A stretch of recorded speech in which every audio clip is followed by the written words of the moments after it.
to another presentation of Editors Forum, our program where we get to bring the editors from the best analysts to take part in the video and have a diverse conversations on key matters going on in the country. My name is Nenwangi Masaka, and once again, you are welcome to the program. Quickly, before I introduce the guest I have with me in the studio, and before the motion begins, we'll just quickly take a look at our very first report. And when we get back, I introduce my guest, and then we'll begin the discussion. Don't go anywhere. We'll be right back.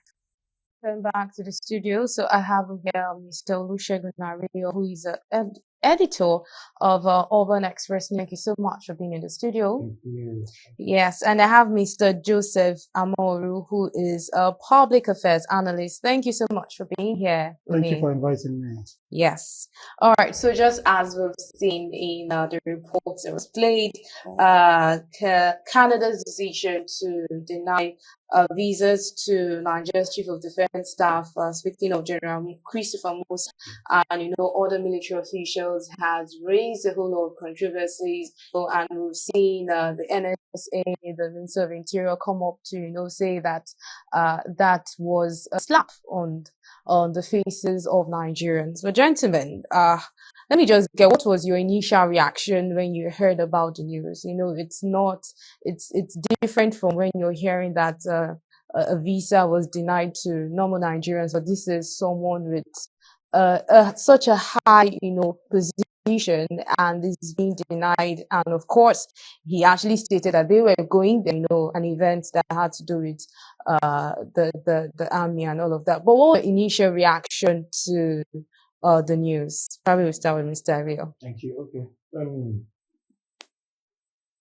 That was too harsh. Yes, I agree. It was too harsh for the Canadian citizen government embassy to refuse, a defense staff, a visa. Somebody you already know is a public figure, one of the four-star general in Nigerian army, and then he has stated his purpose.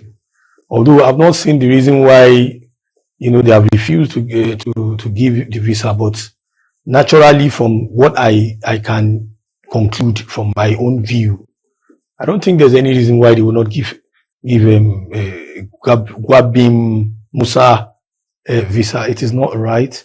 It is uncalled for. Yes, I agree. It is like a slap on the face of Nigerians. This is our chief of defense staff. We should not do that to them. So, but again, I would request that Nuri Badu should follow the diplomacy aspect of it, and then that discuss with them through the Minister of Foreign Affairs, the ambassador designate in Nigeria be called, and then to hear what exactly is the reason why the CDS is not being given visa. But on the way I saw it, it is like a slap to Nigerians.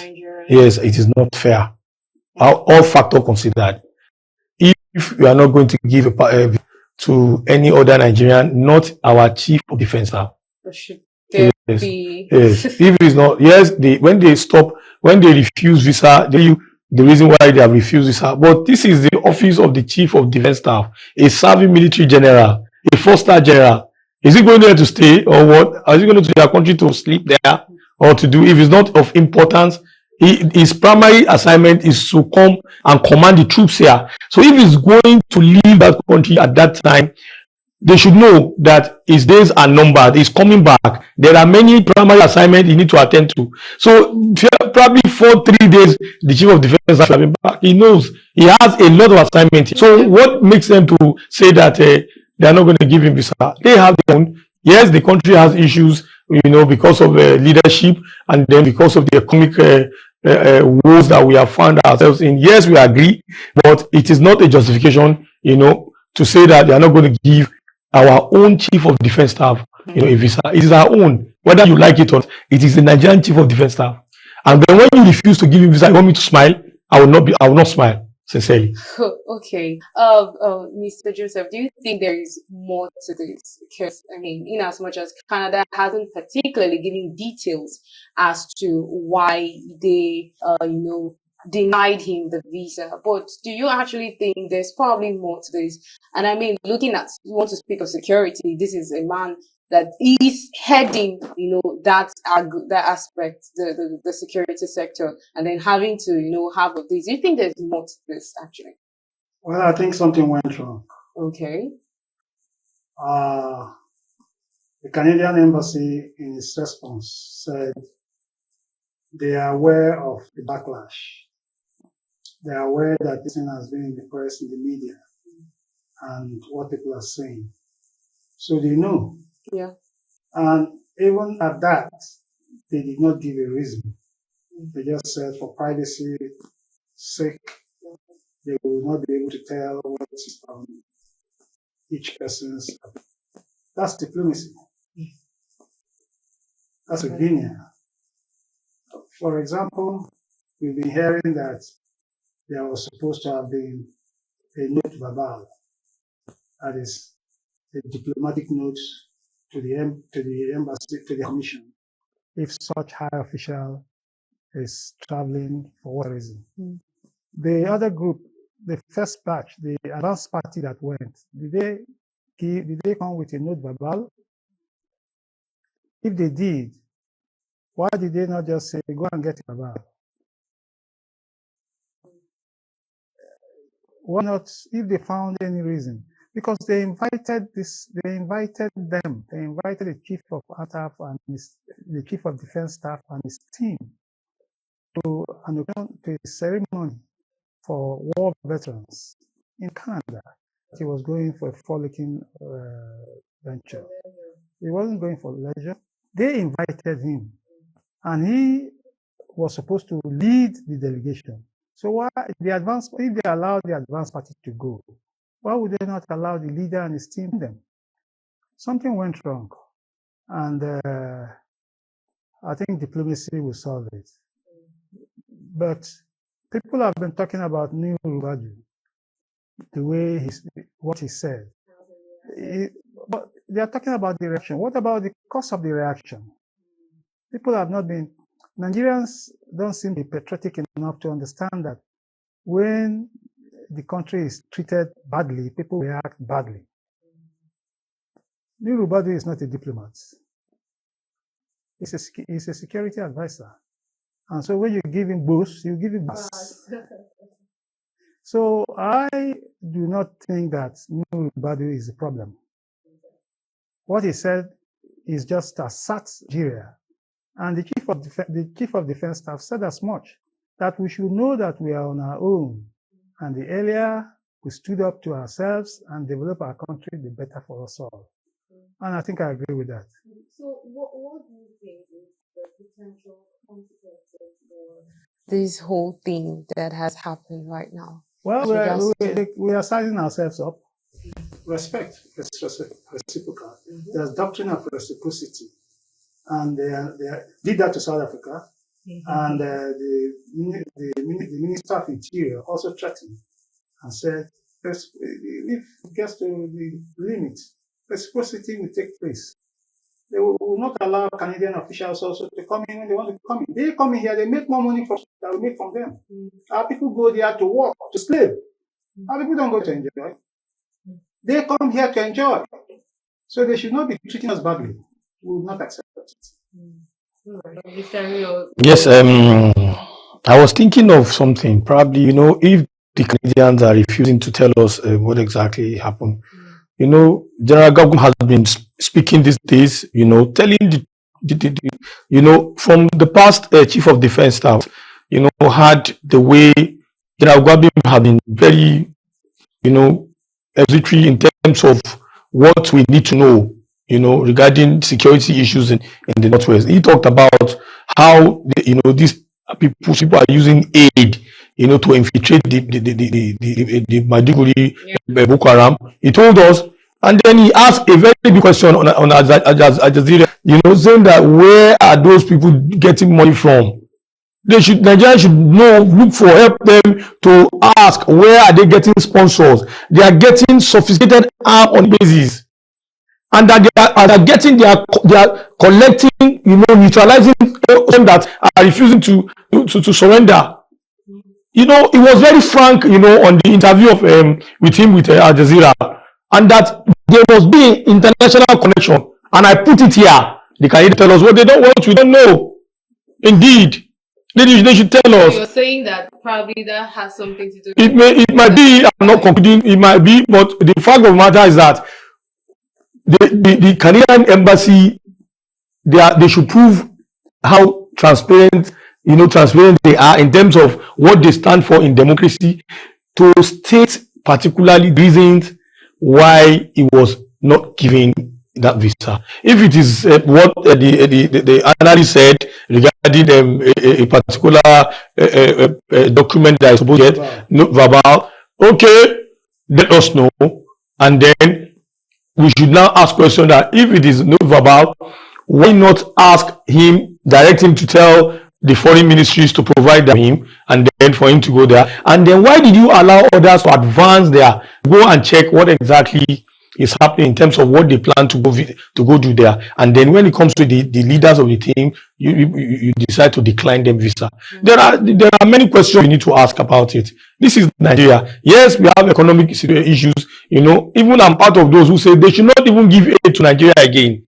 They should not. Nobody who don't want aid. Many of them, one of the politicians said that he doesn't believe in aid. Don't give aid. There was a time I listened to a report, when the British Prime Minister, went to South Africa.